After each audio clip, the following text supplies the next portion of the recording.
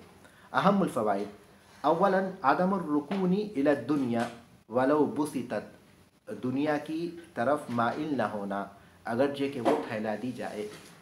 دنیا اللہ تبارک و تعالیٰ انسان کو ضرور عطا کرتا ہے جو اس کی تقدیر میں ہے، بعض اوقات انسان کی محنت کے نتیجے میں اور بعض اوقات بغیر محنت کے نتیجے میں. لیکن انسان اس وقت تک نہیں مرتا جب تک کہ جو کچھ رزق اس کے پاس اس کے لیے لکھا ہوا ہے وہ اس تک پہنچ نہ جائے. تو اللہ تبارک و تعالیٰ انسان کو جو رزق اس کی تقدیر میں لکھا ہوا ہے پہنچا دیتا ہے. اسباب انسان کو اختیار کرنا چاہیے، لیکن کوئی انسان سبب اختیار نہیں بھی کرے گا تو اللہ تبارک و تعالیٰ کسی اور ذریعے سے اس کے پاس پہنچا دے گا. لیکن اس کا مطلب یہ نہیں کہ اسباب کو اختیار نہ کرے. لیکن یہاں جو بات بتائی گئی وہ یہ کہ کسی کے لیے دنیا کے دروازے کھول بھی دیے جائیں، دنیا کسی کے لیے وسیع کر دی جائے، پھیلا دی جائے، تب بھی وہ کیا کرے، اس کی طرف مائل نہ ہو. مثال کے طور پر ہم صحابہ کو دیکھتے ہیں، اللہ کے رسول صلی اللہ علیہ وسلم کو دیکھتے ہیں.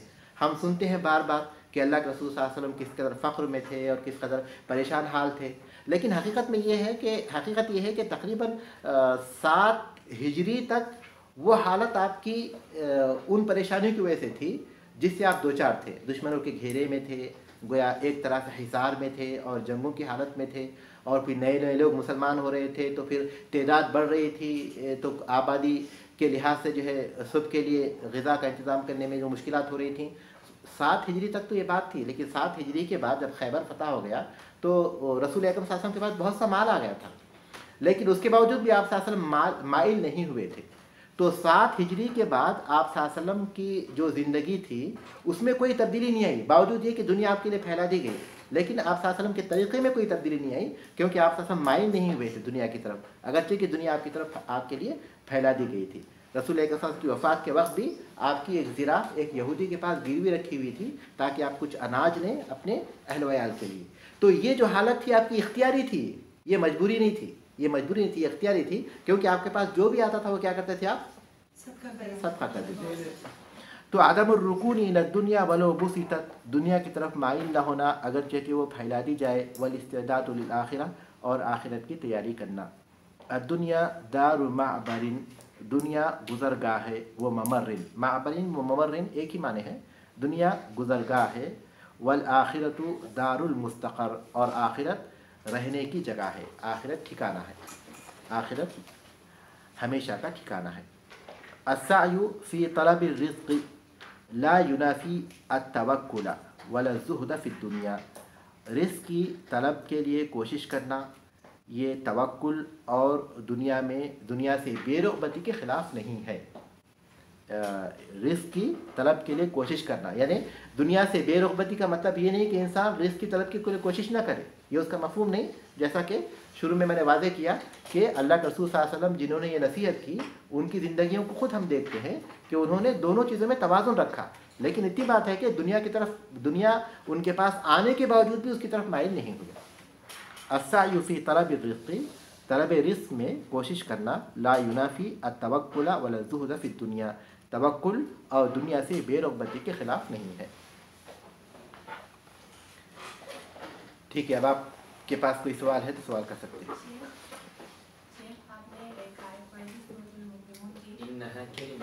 جی ہاں پڑھیے پوری آیت. حتی اذا جاء احدهم الموت قال رب ارجعون لعلی اعمل صالحا فيما تركت كلا انها كلمة هو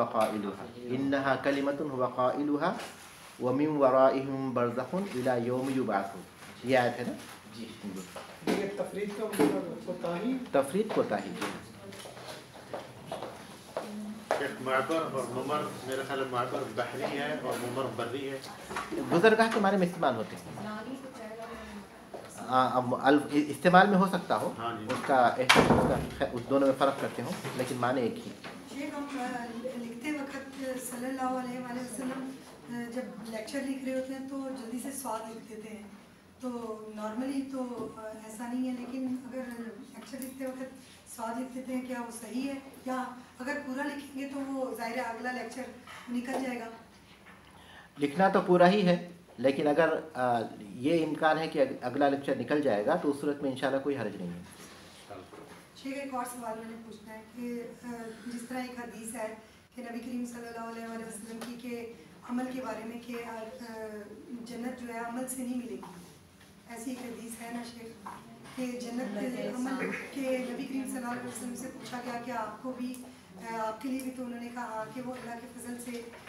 تو شیخ اگر ہم جس طرح محنت کرتے ہیں تو ہمارا عمل ہم اپنے آپ کو اس طرح تو نہیں پاتے کہ جنت اگر ہم محنت کر رہے ہیں اللہ کے لیے تو ہمارے عمل میں ظاہر اس طرح تو نہیں ہوتا کہ اگر ہم دنیا میں اپنے آپ کو اپنا موازنہ کرتے ہیں تو ہم لوگ اپنا تو ایک کسی کو گھر بھی نہیں دے سکتے، تو ہم جنت کا سوال کرتے ہیں. تو ہمارے عمل میں کیا اس قدر ہمیں لگتا ہے کہ ہمارے اندر اتنا اخلاص ہے کہ ہم جنت کا سوال کر رہے ہیں اللہ سے، کہ جنت کوئی چھوٹی چیز تو نہیں ہے؟ بنیادی بات یہ کہ اللہ تبارک و تعالیٰ نے جنت کی رغبت دلائی ہے، جنت کی ترغیب دی ہے، اور اس کے مانگنے کا اللہ کے رسول صلی اللہ علیہ وسلم نے حکم دیا ہے. تو ایسی صورت میں انسان اس خیال کو اپنے دل سے نکالتے ہوئے کہ میں جنت کا مستحق ہوں یا نہیں ہوں، جنت اسے مانگنا چاہیے، کیونکہ وہ چیز ہے جس کے مانگنے کا حکم ہمیں دیا گیا ہے.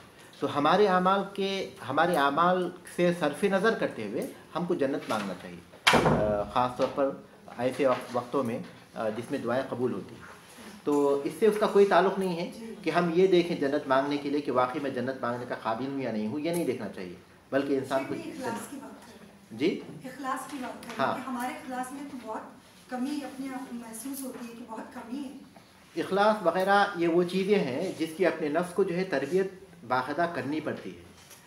ہو سکتا ہے کہ کبھی ایسا محسوس ہو کہ ہمارے اندر اخلاص نہیں ہے، لیکن پھر ہم کو لوٹ کر آنا پڑے گا، تو پھر اس کی تربیت کرے گا. جیسا کہ ہمارے بعض سلف میں آتا ہے کہ ان سے کہا گیا کہ چلو ہم کسی جنازے میں شریک ہو جائیں، تو انہوں نے کہا کہ چلو 1 منٹ کے لیے، تو 1 منٹ کے لیے اس کے بعد کہا کہ چلو میں نے اپنی نیت کر لی کہ میری یہ جو شرکت ہے وہ خالص اللہ کے لیے ہے، پھر اب اس کے ساتھ چلو. تو اسی حدیث میں جو ہے پہلی حدیث انما الاعمال بالنیات جو عام طور پہ بخاری رحمۃ اللہ نے ذکر کی، تو اسی حدیث میں جو ہے ہمارے بعض سلف کا یہ قول نقل ہے کہ باقاعدہ اس کی تربیت کرنی پڑے گی اپنے نفس کے لیے، جیسا کہ ہم دوسری چیزوں کی تربیت کرتے ہیں. تو اس سے اس بات کے لیے آدمی کا فکر مند ہونا یقیناً بہت اچھا ہے کہ اس کے اندر اخلاص پایا جاتا ہے یا نہیں پایا جاتا. اگر نہیں پایا جاتا اس کو چاہیے کہ پھر سے پیدا کرے، اگر پھر خوف محسوس ہوا کہ نہیں ہے تو پھر سے اس کی طرف لوٹ آئے. تو یہ تو انسان کی ساتھ جو ہے ہمیشہ چلتا رہے. تو ہم عمل کر رہے ہیں، عمل تو کر رہے ہیں، لیکن بعض اوقات ہوتا ہے دل میں اس طرح کے خوف آتے ہیں کہ اخلاص میں ایسی کمی وہ لیول محسوس نہیں ہوتا اپنے آپ کو. تو اس کے طریقے بتائے گئے. آدمی جو ہے موت کو یاد کرے، آدمی قرآن مجید کو جو ہے سمجھ کر پڑھنے کی کوشش کرے، اور پھر جو ہے ایسی چیزیں جس میں رقاق وغیرہ ہوں، جو دل کو نرم کرنے والی چیزیں ہیں، ان کو جو ہے خاص طور پر توجہ کے ساتھ سنیں. تو اپنے دلوں کے جو زنگ ہے اس کو دور کرنے کے جو طریقے بتائے گئے ان کو اختیار کرے. لیکن کبھی بھی انسان اس مرحلے میں نہ پہنچے کہ وہ مایوس ہو جائے اور سمجھنے لگے کہ اب میرے اندر اخلاص پیدا نہیں ہو سکتا اور میرے عمل ایسے نہیں پہنچ سکتے. یہ شیطان کا وسوسہ ہے جو انسان کو ہلاک کرنا چاہتا ہے. انسان کے عمل چاہے کیسے بھی ہوں، کچھ بھی ہوں، لیکن اس کو فوراً اپنی تربیت کرنی چاہیے، اپنے دماغ کو تبدیل کرنا چاہیے، پھر سے اللہ کی طرف رجوع کرنا چاہیے اور پھر سے آگے بڑھنا چاہیے. یہی سلامتی کا راستہ ہے. شیخ صاحب یہ بھی ہے نا کہ امید اور خوف کے درمیان جو مطلب ہوتا ہے، تو یہ ایک ایمان کی نشانی ہے نا کہ آپ کو امید بھی ہو اور خوف بھی ہو. جی